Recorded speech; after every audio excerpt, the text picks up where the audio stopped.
उत्तराखंड की 2 लोकसभा सीटों हरिद्वार और नैनीताल में उम्मीदवार उतारने को लेकर कांग्रेस में उलझन क्यों है, इसे लेकर सस्पेंस बना हुआ है और अब सियासत भी गर्म है। उम्मीद इस बात को लेकर है कि जल्द ही कैंडिडेट आ जाएंगे, लेकिन उससे पहले संग्राम पार्टी के भीतर ही छिड़ा हुआ है। सूत्रों के मुताबिक हरीश रावत अपने बेटे को टिकट दिलवाने के लिए पूरा जोर लगा रहे हैं, दिल्ली में ही है और पीसीसी चीफ करण माहरा भी दिल्ली में ही हैं और वो भी हरिद्वार से अपने लिए टिकट की दावेदारी कर रहे हैं और राजनीतिक तौर पर अब अपने अपने स्तर से दोनों ही नेता पार्टी हाईकमान के सामने अपना पक्ष रख रहे हैं कि किस आधार पर टिकट दिया जाना चाहिए। और ये रणनीति क्योंकि अब नए तरीके की है, कांग्रेस के अंदर अपने ही पार्टी के सीनियर लीडर्स आमने सामने हैं, टिकट की दावेदारी कर रहे हैं। हालांकि कांग्रेस इसे लोकतांत्रिक प्रक्रिया कहती है और लोकतंत्र का ये स्वाभाविक भी है कि हर किसी को अधिकार होता है अपने अपने टिकट मांगने का। मैं चुनाव लड़ने की राजनीति से बाहर निकलना चाहता हूं और उसके लिए यही अवसर है, नहीं तो फिर एक बार फंस गया तो इसका अर्थ ये होगा कि अगले 10 साल तक फिर जो है मुझे चुनाव लड़ने की राजनीति का हिस्सा बना रहना पड़ेगा।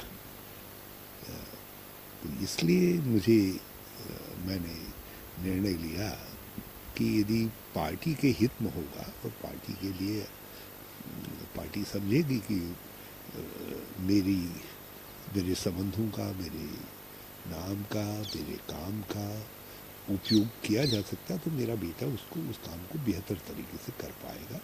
और वो राजनीति में है, वाइस प्रेसिडेंट हैं इस प्रदेश कांग्रेस के और बरसों से काम कर रहे हैं।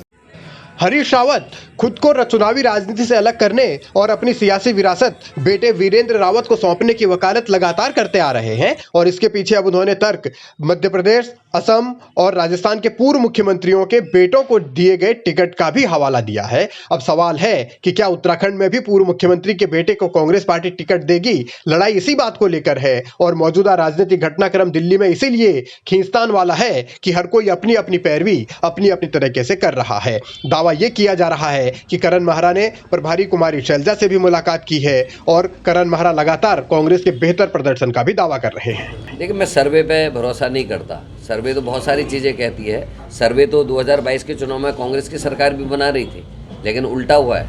तो मैं अपने कार्यकर्ताओं की ताकत पे, अपने संगठन के काम करने के तरीके पे मुझे भरोसा है और मुझे लगता है कि जो नौजवान पीढ़ी, हमारे ब्लॉक अध्यक्ष, जिला अध्यक्ष हैं, वो सयानों के राय मशवरे से काम करेंगे और कांग्रेस बेहतर रिजल्ट लेके आएगी। करण माहरा मौजूदा प्रदेश अध्यक्ष हैं, 2 बार के विधायक भी रहे हैं। हरीश रावत पूर्व प्रदेश अध्यक्ष, पूर्व मुख्यमंत्री, पूर्व केंद्रीय मंत्री, पूर्व सांसद रहे हैं। वो हरिद्वार से भी जीते हैं, अल्मोड़ा से भी जीते हैं। अब दोनों ही अपने अपने तरीके से 2024 की चुनावी लड़ाई के लिए तैयारी में हैं और समीकरण दिल्ली दरबार में बनाए जा रहे हैं, साधे जा रहे हैं। सवाल है कि आलाकमान किस पर भरोसा करेगा, किसे टिकट देगा और कौन हरिद्वार के मैदान से बतौर कांग्रेस उम्मीदवार चुनाव लड़ेगा।